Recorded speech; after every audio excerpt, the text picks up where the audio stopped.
बात करते हैं सर्वे, सबूत और सच की। ज्ञानवापी सर्वे की पहली रिपोर्ट में हिंदू आस्था के प्रमाण मिलने का दावा है। पूर्व एडवोकेट कमिश्नर अजय मिश्रा ने दाखिल की पहली सर्वे रिपोर्ट और मूर्तियों के प्रतीक चिन्ह आस्था से जुड़े कई प्रमाण मिलने का दावा किया गया है। शेषनाग की कलाकृति मिलने का भी रिपोर्ट में जिक्र किया गया है, दावा किया गया है। 2 पन्नों की ये रिपोर्ट बताई जा रही है। 7 और 6 मई की ये सर्वे रिपोर्ट है जिसमें कई दावे किए गए हैं। बड़ी जानकारी आपके सामने। ज्ञानवापी सर्वे की पहली रिपोर्ट में हिंदू आस्था के प्रमाण मिलने का दावा किया गया है। पूर्व एडवोकेट कमिश्नर अजय मिश्रा ने दाखिल की पहली सर्वे रिपोर्ट। 6 और 7 मई की ये सर्वे रिपोर्ट है। मूर्तियों के प्रतीक चिन्ह मिलने का दावा किया गया है। आस्था से जुड़े कई और प्रमाण मिलने का भी दावा किया गया है अजय कुमार मिश्रा ने। और साथ ही साथ ये भी कहा जा रहा है कि शेषनाग की कलाकृति भी मिली है। रिपोर्ट में इसका भी दावा किया गया है। और देखिए 2 पन्नों की ये पूरी रिपोर्ट बताई जा रही है। वहीं आज ये भी जान लीजिए विशाल सिंह पेश करेंगे 14, 15 और 16 मई की सर्वे की रिपोर्ट। 3 दिनों की रिपोर्ट विशाल सिंह आज पेश करने वाले हैं, उस पर भी लगातार नजर है। इससे पहले 6 और 7 मई की जो रिपोर्ट है वो अजय कुमार मिश्रा पूर्व एडवोकेट कमिश्नर पेश कर चुके हैं कोर्ट के भीतर और उसमें कई दावे किए गए हैं। ये कहा गया है कि कई चीजें मिली है अंदर जो दावा हिंदू पक्ष कर रहा था। हिंदुओं की आस्था से जुड़े हुए कई निशान अंदर मिले हैं, ये दावा रिपोर्ट में किया गया है। 2 पन्नों की ये रिपोर्ट है। पहली सर्वे रिपोर्ट पेश हो चुकी है, लेकिन आज ज्ञानवापी पर सबसे बड़ा दिन है। सबसे बड़ा दिन इसलिए क्योंकि मामले में आज वाराणसी कोर्ट से लेकर सुप्रीम कोर्ट तक सुनवाई होनी है। आज advocate commissioner Vishal Singh survey report पेश करने वाले हैं। 4 तस्वीरें आपको दिखा रहे हैं क्या कुछ आज होने वाला है। वजू खाने पर सरकारी वकील की अर्जी पर भी आज सुनवाई होने वाली है और हिंदू पक्ष की सर्वे बढ़ाने की मांग पर भी आज सुनवाई होनी है। और साथ ही देखिए सुप्रीम कोर्ट में शिवलिंग एरिया की सुरक्षा और प्रार्थना मामले में आ सकता है विस्तृत फैसला। आज ये 4 तस्वीरें आपको दिखा रहे हैं। 4 जो घटनाक्रम आज इस पूरे मामले को लेकर होने वाले हैं उस पर पल पल की जानकारी हम आपको देंगे। सर्वे की रिपोर्ट पेश करेंगे विशाल सिंह, उस पर भी लगातार नजर है। 14, 15, 16 3 दिनों की सर्वे रिपोर्ट पेश होनी है। रिपोर्ट पेश होगी, क्या कुछ दावे होंगे, क्या खुलासा होगा, इस पर भी लगातार नजर है। और वजू खाना पर देखिए विकल्प याचिका पर आज सुनवाई होनी है और तीसरी याचिका जो है वो हिंदू पक्ष की महिलाओं की तरफ से है, उस पर भी सुनवाई होनी है। जो एप्लीकेशन लगाई गई है हिंदू पक्ष की महिलाओं की तरफ से उस पर भी सुनवाई होनी है। सर्वे बढ़ाने की मांग की गई है इनकी तरफ से। और चौथी खबर है सुप्रीम कोर्ट से जुड़ी हुई। पिछली बार आपको याद होगा सुप्रीम कोर्ट ने कहा था कि शिवलिंग का दावा जहां पर किया जा रहा है उस एरिया को सुरक्षित किया जाए। आज उस पूरे मामले पर विस्तृत फैसला सुप्रीम कोर्ट की तरफ से आ सकता है। दिल्ली से लेकर के अभी लगातार हमारी नजर रहेगी कि दिल्ली से सुप्रीम कोर्ट से क्या बड़ी खबर जानकारी निकल करके बाहर आती है। हमारे साथी इसी पर जुड़ चुके हैं। मोहम्मद मोइन जुड़े हैं सर्वे रिपोर्ट पेश करने पर, वो आपको जानकारी देंगे।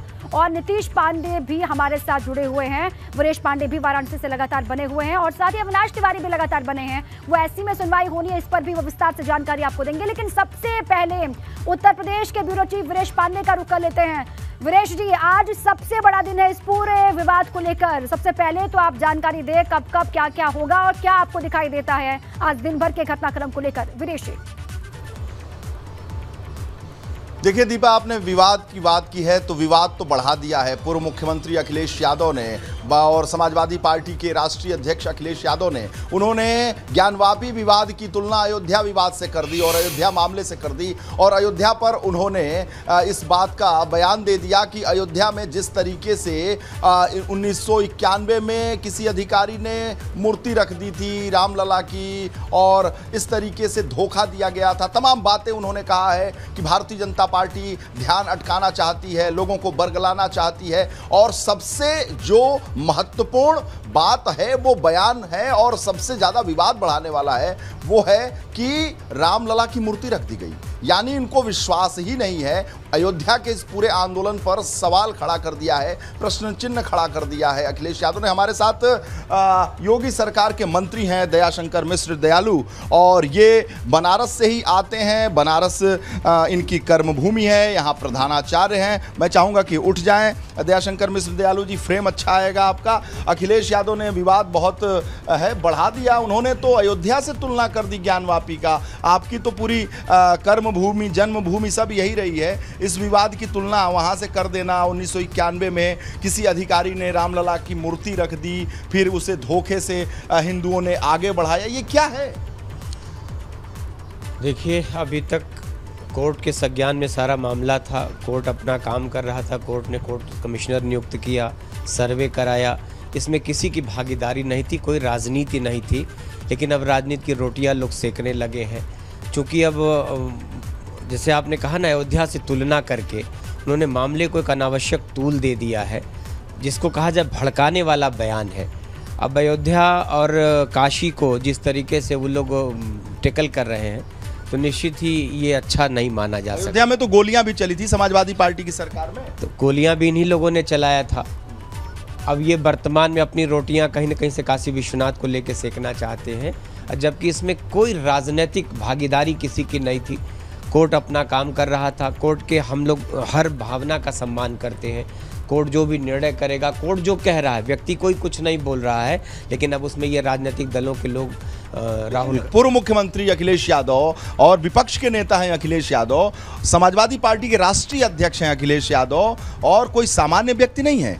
अयोध्या आंदोलन के समय गोलियां चली, विवाद बहुत बढ़ा, अंतर्राष्ट्रीय स्तर पर उसे केंद्र में रखा गया, विवाद के केंद्र बिंदु में था वो। कल एक बयान आपने सुना होगा, उन्होंने बार बार कहा कि मैं मुस्लिमों के साथ हूँ, तो कहीं न कहीं से उनकी पूरी दुनिया एक सीमित दायरे में है और उससे ज़्यादा वो सोच नहीं पाते, जबकि इस मुद्दे पर देश सारे लोग ये महसूस कर रहे हैं कि कोर्ट अपना काम करेगा, कोर्ट जो भी फैसला करेगा, निर्णय कोर्ट करेगा, सम्मान हम सबको करना है। जो सवाल खड़ा कर दिया कि रामलला की मूर्ति एक अधिकारी ने चुपके से रख दी, तो रोटियां वो आज तक खा रहे हैं, अयोध्या की सेकी रोटियां ही वो आज तक खा रहे हैं। अब वो रोटियां ठंडी और बासी पड़ गई हैं, तो निश्चित उनको लग रहा है कि अब ताज़ी रोटियां खाने के लिए शायद काशी विश्वनाथ से अच्छा कोई मौका उनको नहीं मिलेगा। ताज़ी रोटी के लिए ज्ञानवापी पे वो नजर गड़ाए हुए। निश्चित, और कुछ नहीं कहा जा सकता, वरना कोई इस देश में ऐसा नहीं है जो वर्तमान की तुलना अयोध्या से करे। अयोध्या अलग मुद्दा था, काशी विश्वनाथ जी का मुद्दा अलग है, और वो जिस तरीके से बयानात दे रहे हैं वो निश्चित ही बहुत भड़काऊं। बेरोजगारी और महंगाई और इन सब चीज़ों से ध्यान भटकाने के लिए भारतीय जनता पार्टी इस तरह का काम कर रही है, आरोप है उनका। इसमें भारतीय जनता पार्टी कहाँ से इन्वॉल्व है? वो लोग भारतीय जनता पार्टी के लोग हैं अगर आपको लगता है, तो मैं नहीं समझता कि वो स्वतंत्र लोग हैं और समाज से जुड़े लोग हैं जिन्होंने काशी विश्वनाथ के इस मुद्दे को शुरू किया है, और वो लड़ाई उनकी है। भगवान को लेके वो लड़ाई लड़ रहे हैं और कोर्ट उसको संज्ञान ले रहा है। कोर्ट अगर उन चीज़ों को नहीं समझता, उस लायक नहीं समझता, कोर्ट लायक कोई विषय नहीं होता, तो शायद कोर्ट इन बातों को लेके आगे नहीं बढ़ता, कोर्ट कोई कार्रवाई नहीं करता। वो ऐसी लगभग 10-15 दिन से बोल रहे थे। अखिलेश यादव कहाँ चूक गए थे? उनको लगता था कि बहुत दिन हो गया हम बोल नहीं पाए, सवेरे मायावती ने बोला, फिर अखिलेश यादव। अब तो देश के कोने कोने से ऐसे लोग जो चंद लोग हैं वो कहीं बैठे हों, अब उनकी आवाज़ें सुनाई देने लगेंगी, इसलिए उनको लग रहा है कि मुद्दा गर्म हो रहा है और उनके मुताबिक अब वातावरण बन रहा है। तो निश्चित ही ऐसे लोग, कुछ लोग हैं इस देश में जिनके लिए ये विषय अच्छा हो सकता है। शंकर मिश्रा जी, आप तो यहाँ से बचपन गुजारे हैं, पूरी पढ़ाई हुई आपकी, पूरी राजनीति यहीं से हुई। ये जो ज्ञानवापी विवाद है, जिस तरीके से लोग कह रहे हैं, जो चीज़ें साक्ष्य आई हैं, आप योगी सरकार के स्वतंत्र प्रभार के मंत्री भी हैं, आयुष मंत्री हैं, तो ऐसे में आपका क्या वक्तव्य है, आपकी राय क्या है इस पूरे मामले में? देखिए, दुनिया जानती है, काशी भी जानती है कि बाबा का मंदिर था, वहाँ तोड़ा गया। विध्वंस को कोई इनकार नहीं कर सकता है, निर्माण भी जो हुआ उसको भी दुनिया इनकार नहीं कर सकती। वर्तमान में ठीक है वीरेश जी, आप रहिए हमारे साथ।